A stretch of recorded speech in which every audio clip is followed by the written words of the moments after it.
নমস্কার বন্ধুরা, তোমরা সবাই কেমন আছো? আশা করছি তোমরা সকলে অনেক ভালো আছো।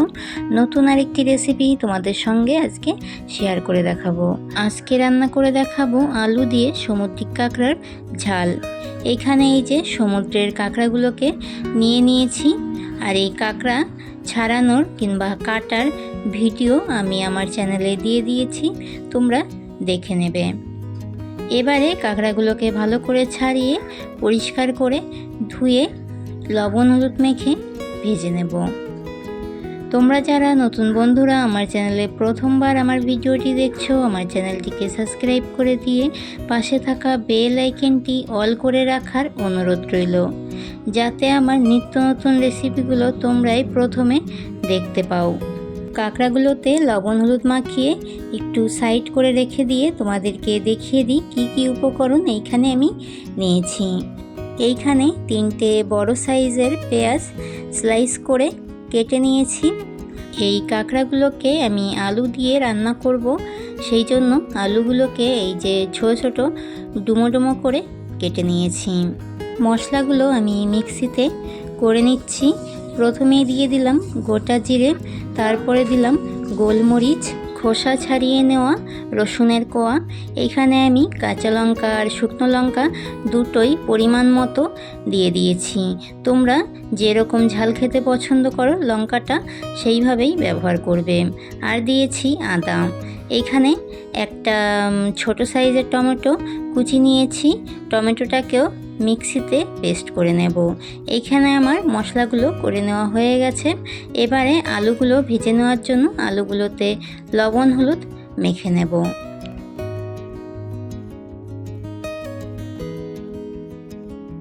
রেসিপিটি রান্না করার আগে সব কিছু গুছিয়ে নিয়েছি, এবারে রান্না করে নেব। কড়াইতে দিয়ে দিচ্ছি সর্ষের তেল। তেলটা গরম করে নিয়ে কাঁকড়াগুলো দিয়ে কাঁকড়াগুলোকে ভেজে নেব। কাঁকড়াগুলো ভেজে নেওয়ার সময় গ্যাসের আঁচটা হাই ফ্লেমে করে দিয়েও ভেজে নিতে পারো, আবার লো ফ্লেমে করে দিয়েও ভেজে নিতে পারবে। কাঁকড়াগুলোকে 2 মিনিট মতো ভেজে নিয়েছি, আর কাঁকড়াগুলো ভাজার সময় গ্যাসের আঁচটা আমি মিডিয়াম করে দিয়েই ভেজে নিয়েছি। এবারে সব কাঁকড়াগুলোকে তুলে নেব। এই কাঁকড়া ভাজা তেলেই আমি পরে আলুগুলোকেও দিয়ে দেব। আলুগুলোকে আলাদাভাবেই ভেজে নিচ্ছি। এই রেসিপিতে এই আলুগুলোকে আলাদাভাবে ভেজে নিলে এই রেসিপিটা খেতে অনেক টেস্টি হয়। আলুগুলোকেও 2 মিনিট মতো ভেজে নিয়েছি। আলুগুলো এবারে তুলে নেব।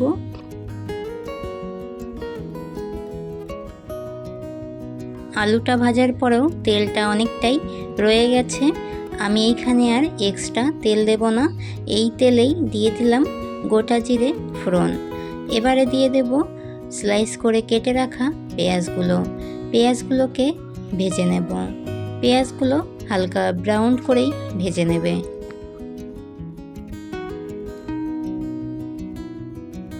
পেঁয়াজগুলোকে খুব সুন্দরভাবে ভেজে নিয়েছি।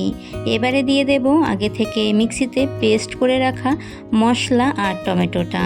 একসাথে মশলা আর টমেটোটা দিয়ে দিচ্ছি স্বাদ মতো লবণ। এখানে 1 চামচ মতো ধনে গুঁড়ো দিয়ে দিলাম। এবারে দিয়ে দিচ্ছি হলুদ গুঁড়ো। এবারে গ্যাসের আঁচটা একদম লো ফ্লেমে করে দিয়ে মশলাগুলোকে খুব সুন্দরভাবে ভেজে নেব।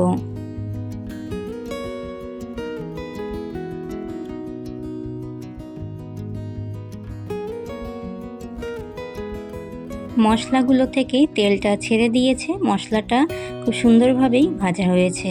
মশলাগুলোকে আরেকটু ভালো করে কষিয়ে নেওয়ার জন্য দিয়ে দিয়েছি সামান্য জল। এবারে দিয়ে দেব আগে থেকে ভেজে রাখা আলুগুলো, আর দিয়ে দেব আগে থেকে ভেজে রাখা কাঁকড়াগুলো। আলু আর কাঁকড়াটাকেও মশলাগুলোর সাথে 2 মিনিট মতো কষিয়ে নেব।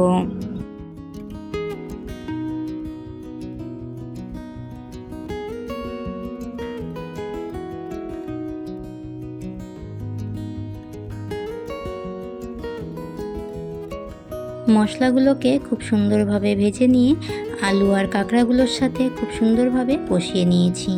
এবারে দিয়ে দিচ্ছি সামান্য জল। জলের পরিমাণটা একটু কম করেই দিয়ে দিচ্ছি। এই রেসিপিতে একটু জলের পরিমাণটা কম হলেই রেসিপিটা খেতে বেশি ভালো হয়। এবারে তরকারিটাকে খুব ভালো করে জাল করে নিয়েছি।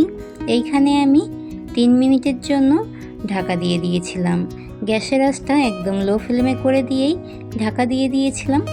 আলুগুলো খুব সুন্দরভাবে সেদ্ধ হয়ে গেছে। এবারে রেসিপিটি নামানোর আগ দিয়ে দেব গরম মশলার গুঁড়ো।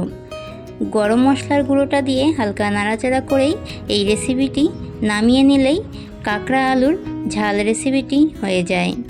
এই রেসিপিটি তোমাদের কাছে কেমন লাগলো অবশ্যই একটি লাইক, কমেন্ট, শেয়ার করে দিয়ে জানিও। আর এই রেসিপিটি বাড়িতে অবশ্যই ট্রাই করবে। এইভাবে এই কাঁকড়ার রেসিপিটি খেতে অনেক ভালো হয়েছিল। তো আজকের মতো এতটাই। আবারও দেখা হবে নতুন আরেকটি রেসিপির সাথে আগামী দিন। সকলকে টাটা।